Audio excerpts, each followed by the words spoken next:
There was a time when life seemed unbreakable, like a rock.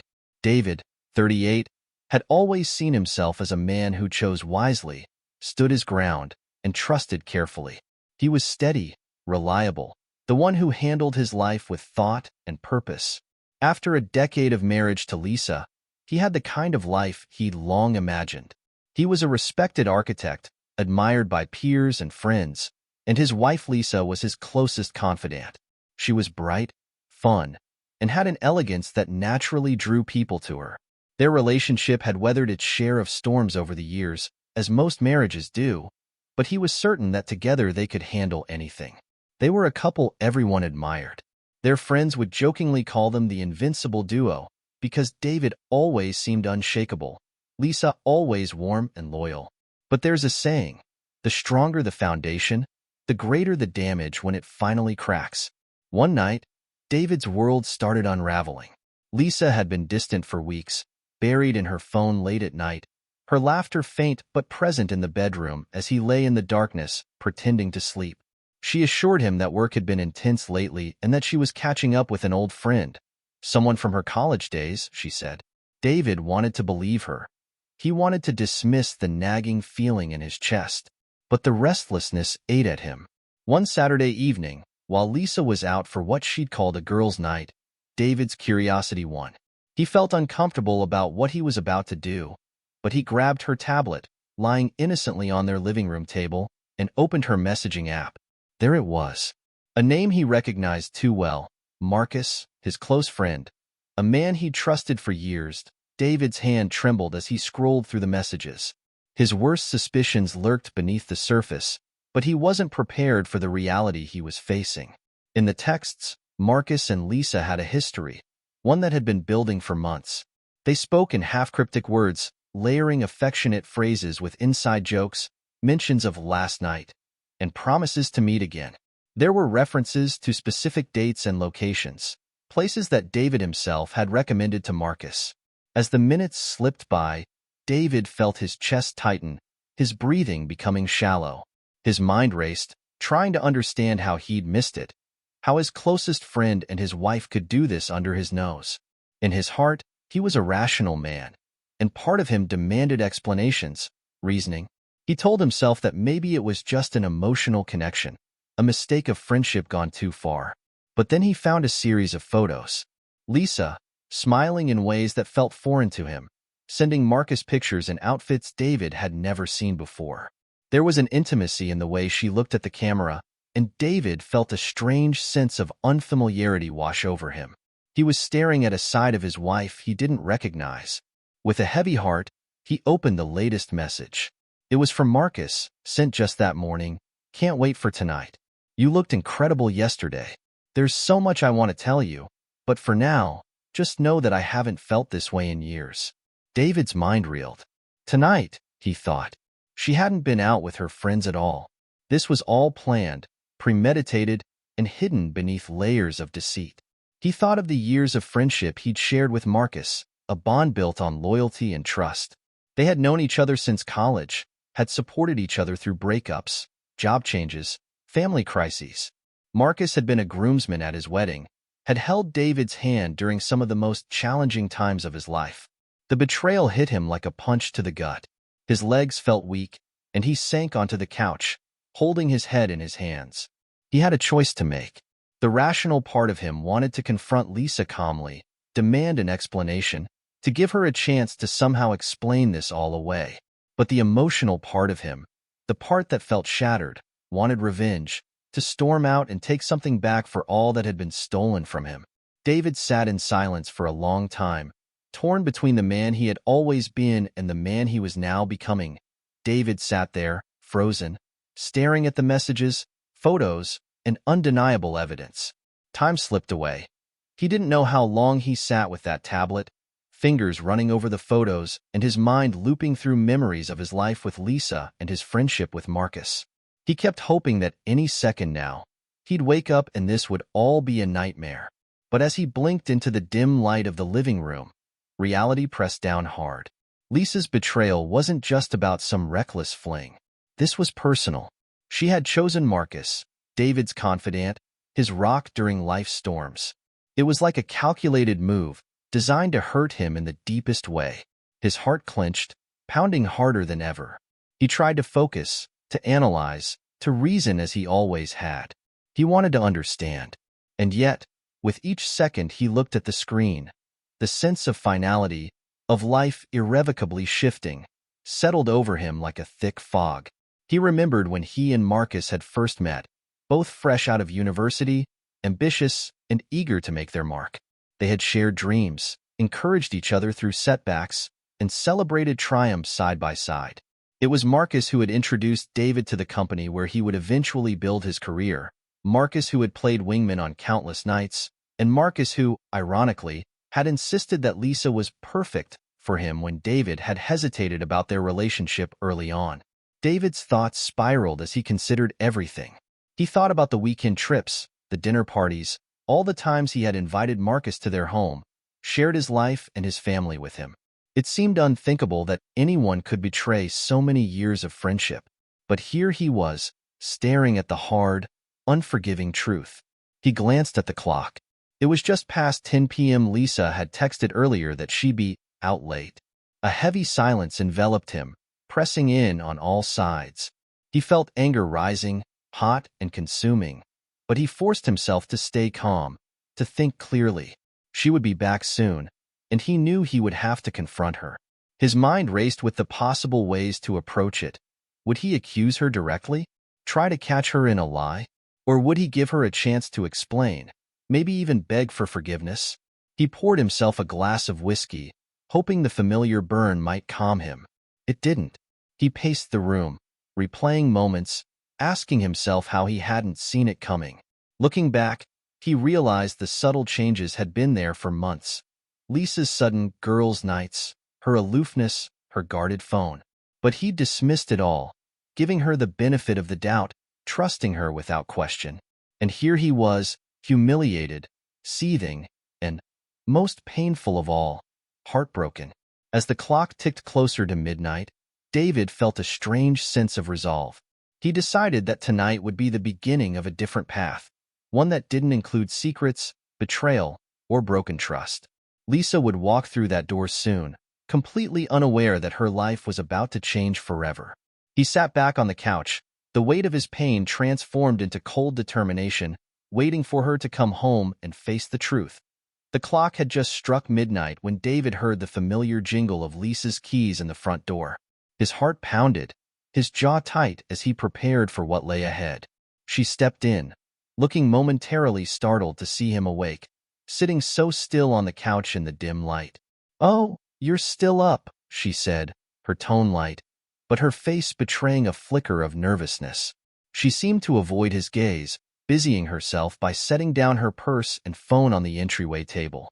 David nodded slowly, his eyes trained on her every move. "Yeah," he replied, voice calm but carrying a weight that made her glance up. "I thought I'd wait up for you." There was a beat of silence before Lisa forced a smile, an edge of guilt woven into it. "It was a long night," she said, rubbing her temples and giving a tired sigh. "The girls, we ended up staying out later than I thought." David leaned forward, fingers clasped tightly. "Which girls?" he asked, his voice steady but low, like the eye of a storm. She hesitated, clearly thrown by the question. The usual, Sarah and Kate."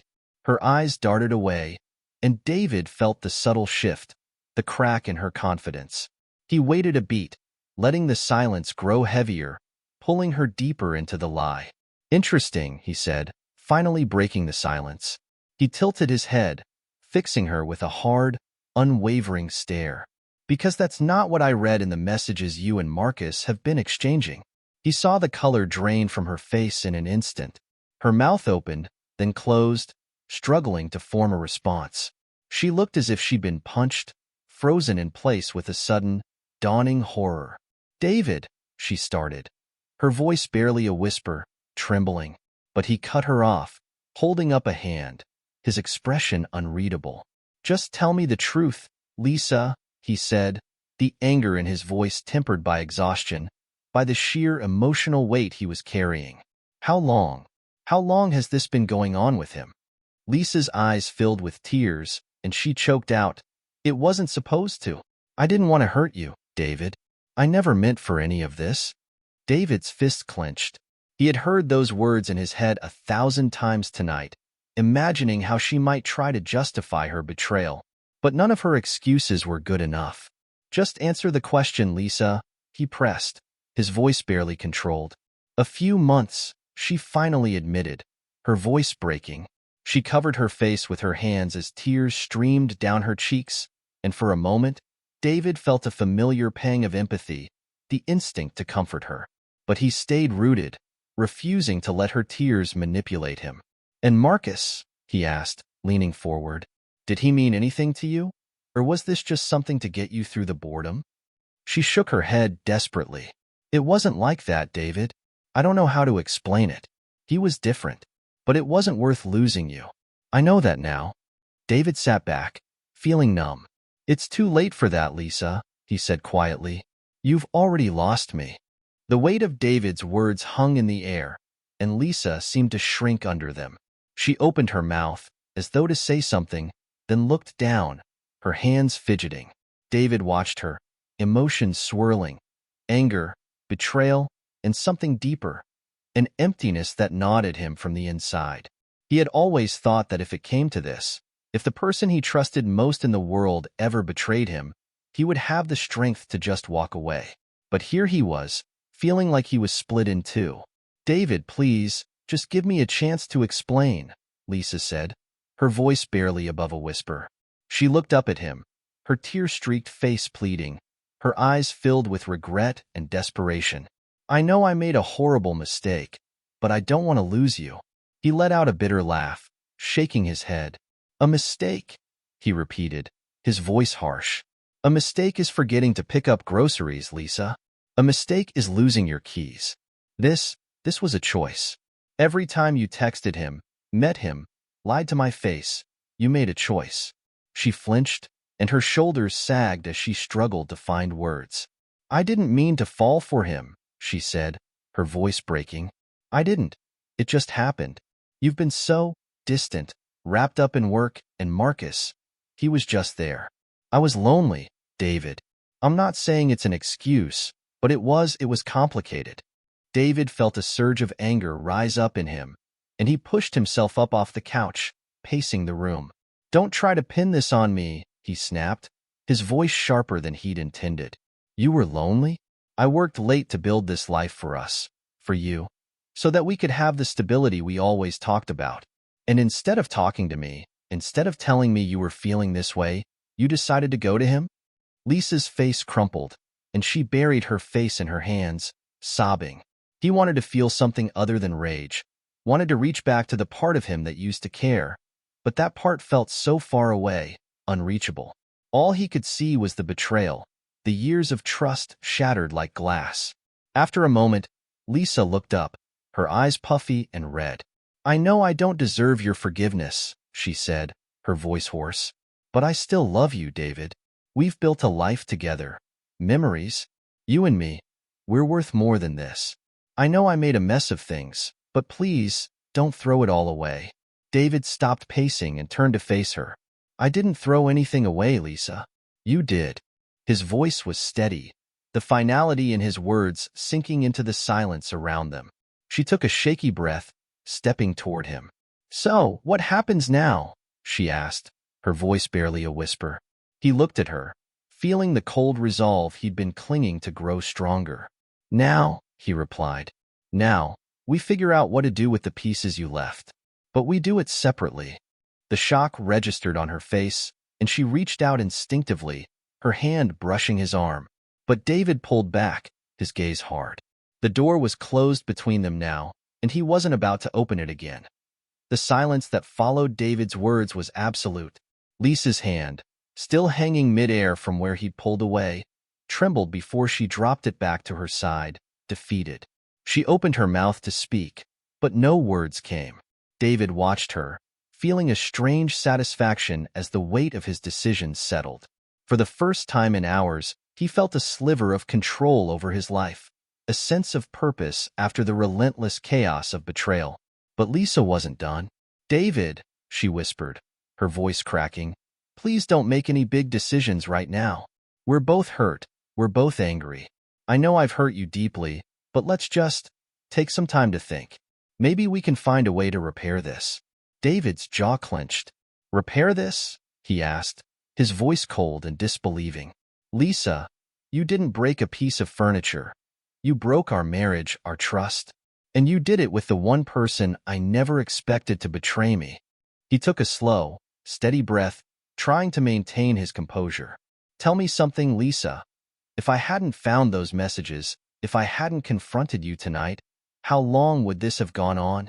Lisa swallowed, looking away. He could see her mind racing, searching for the right answer. But whatever she said now wouldn't matter. She'd already shown him the truth. And he knew, with a crushing certainty, that she hadn't planned on stopping. Not anytime soon. She didn't respond, and David's shoulders sank as he sighed, feeling the last threads of patience snap. I see, he said softly. I think that says enough. She took a shaky breath, her lips pressed tightly together as though she was holding back everything she wanted to say.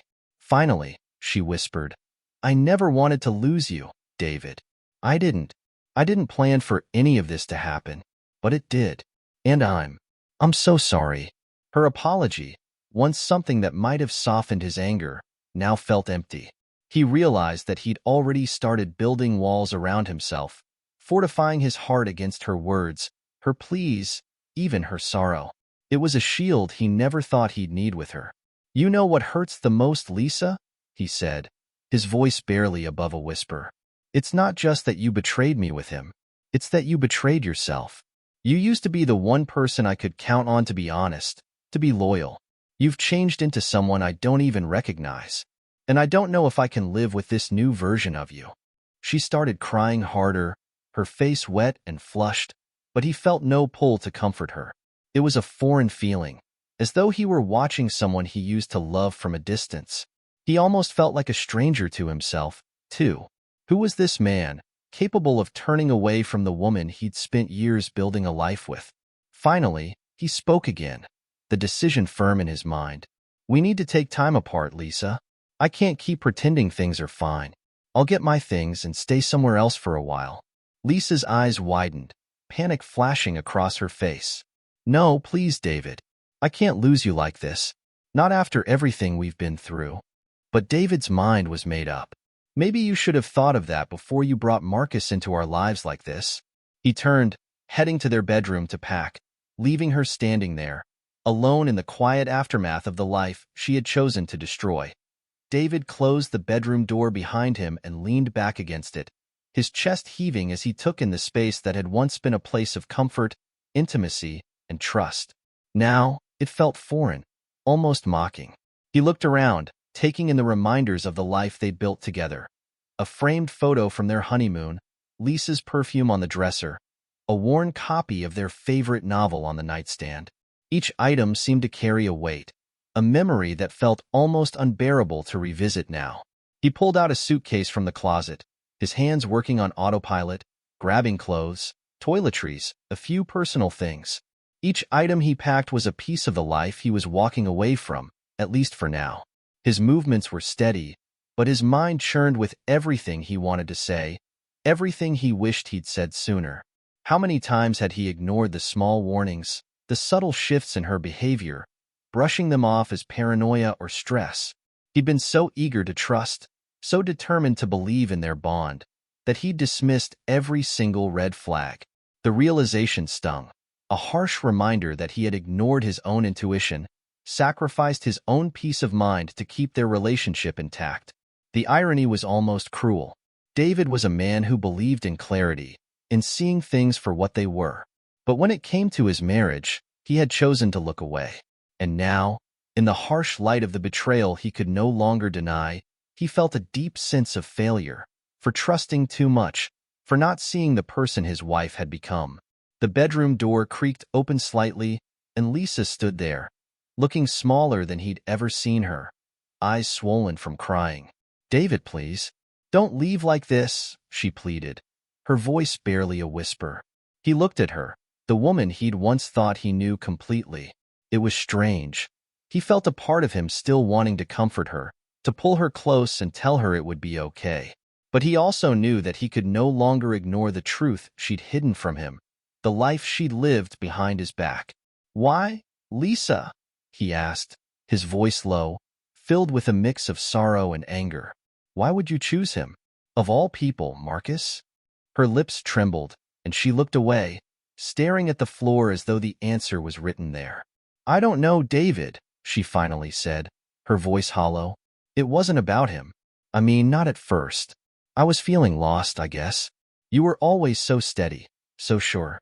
I started feeling invisible, like I was fading. And Marcus, he just noticed me."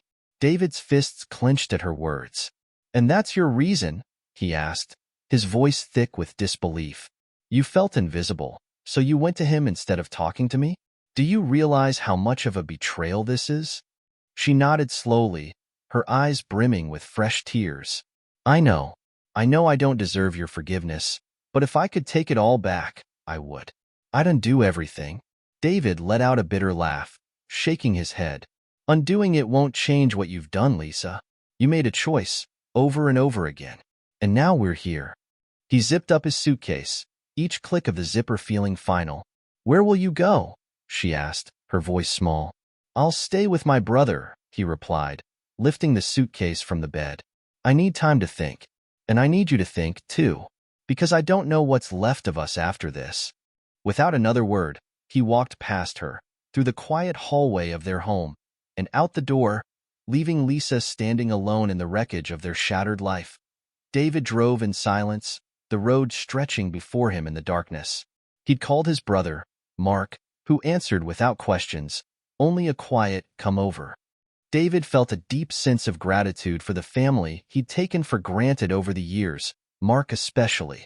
In his moments of anger and doubt, family had always been his constant, even when he thought Lisa was his foundation. When he arrived, Mark greeted him with a steady, understanding expression. He motioned for David to come inside, offering him a place to crash and a drink. David hadn't shared much on the phone, but Mark didn't push for details. David's exhaustion spoke for itself. Hours later, in Mark's dimly lit living room, David finally broke his silence, piecing together the story of Lisa and Marcus. Mark listened, his face grim, occasionally nodding in understanding. He didn't offer hollow words of consolation. He didn't try to justify Lisa's actions or brush off the betrayal. Instead, he listened, allowing David the space to process in his own way. "I feel like an idiot," David said, his voice breaking.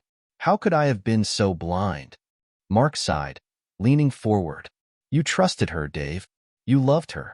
Trust isn't blindness, it's faith. It's not on you for having faith. It's on her for betraying it." They sat in silence, the weight of Mark's words settling heavily. David realized that he hadn't just lost his wife that night. He had lost a piece of himself. He would have to rebuild, redefine his future without the person he thought he'd spend his life with. Over the next few days, David found himself going through the motions, trying to adapt to life without Lisa. His job was a welcome distraction, the familiar tasks grounding him. But every evening, when he returned to Mark's house, the memories came flooding back. He'd see Lisa's face, hear her voice, and remember the quiet moments they'd once shared, moments that now felt like a distant illusion. Lisa texted him several times, each message an attempt at an apology, a plea for forgiveness. He read each one, but couldn't bring himself to reply. The words felt hollow, mere shadows of the promises she'd broken. Her calls went unanswered. He wasn't ready for her voice, the familiarity of it, knowing it no longer held the truth he'd once believed in. One night, David opened his phone to find a new message, not from Lisa, but from Marcus. The message was brief, asking David to meet him. David's pulse quickened as he stared at the words, his anger flaring up once again. Against his better judgment, he agreed. The following evening, he met Marcus at a quiet cafe. Seeing his old friend, the man he once considered a brother, filled him with a bitter rage. Marcus looked down, his face a mask of regret. "David," he started, but David cut him off. "I don't want apologies. I want the truth," he said, his voice cold. And Marcus told him everything. The truth was uglier than he'd imagined, and by the time Marcus finished, David felt as if he'd been gutted all over again. After his meeting with Marcus, David returned to Mark's place, reeling. Knowing the full extent of Lisa's betrayal didn't bring closure. It only deepened the wounds. She hadn't just strayed in a moment of weakness. It had been deliberate, calculated, and relentless. And all this time, Marcus had been enjoying the life he shared with Lisa while pretending to be David's friend. Mark watched as David came in, his face pale and weary. "How did it go?" Mark asked cautiously. "Worse than I thought," David replied, sinking into a chair. "They didn't just cross a line. They burned it down." Mark placed a hand on his shoulder, squeezing gently. "You'll get through this, David, but you'll need time. Don't let them take any more of you than they already have." David knew Mark was right. He couldn't let the betrayal consume him, couldn't let the actions of others define his future. But moving forward seemed impossible when everything he'd ever built had crumbled in one night. Days turned into weeks, and David began to feel the clarity that comes with time. He worked with a lawyer, deciding to go ahead with the divorce. He couldn't stay bound to someone who had shown him nothing but lies. Lisa pleaded with him, asking for another chance, but David stayed firm. He wasn't cruel about it, but his heart had closed to her, each of her pleas pushing him further away. He met with her one last time, both of them signing the initial paperwork. When she broke down, he felt a strange sense of peace, as though he'd finally reclaimed control over his life. In the settlement, he was fair but firm. He wasn't about to let her walk away with everything they'd built together while he was left picking up the pieces. His lawyer made sure of that, negotiating until David received the majority of their savings and assets, a symbol of the life he was choosing to move on with. Life after the paperwork was signed was different, quieter. David found himself rediscovering who he was outside of his marriage. He threw himself into his work, focusing on the aspects of his life that hadn't been shattered. In his spare time, he reconnected with old friends, filling his weekends with familiar faces, grounding himself in relationships that had endured. At first, it felt strange, the routines without Lisa, but eventually, he found a rhythm. He realized that he didn't need to build himself back to who he was before. Instead, he focused on building a new version, one that could move forward with strength and purpose. Months passed, and David grew stronger. He no longer felt the sting of betrayal with the same intensity, and slowly, he allowed himself to feel hopeful again. It was during this time that he met someone, Emma, a warm, kind woman who entered his life unexpectedly. She was everything Lisa had been, but with a sincerity that drew him in. They started as friends, sharing laughs and moments of quiet understanding. Emma listened without judgment, offering a fresh perspective that reminded him not everyone was out to hurt. Their connection was slow, tentative, but real, and for the first time, David allowed himself to hope for something new. As David and Emma's bond grew, he found himself trusting again. He took things slow, cautious of his still healing heart. Emma respected his pace, never pushing, and soon, his walls began to come down. They shared stories, hopes, and dreams, their connection deepening with every passing day. Emma was unlike anyone he'd known, her honesty and kindness a balm to the scars left by Lisa's betrayal. In the quiet moments, David found peace with Emma, a comfort he hadn't known in years. He realized that he was finally free, no longer haunted by the life he'd left behind. A year after the divorce, David felt as if he'd come full circle. He was happier, stronger, and more grounded than he'd been in a long time. His past still lingered in his memory, but it no longer defined him. He had learned to forgive himself for the things he'd missed, the trust he'd placed in the wrong people. One evening, as he and Emma sat on a quiet hill watching the sunset, he took her hand in his, feeling a deep sense of gratitude.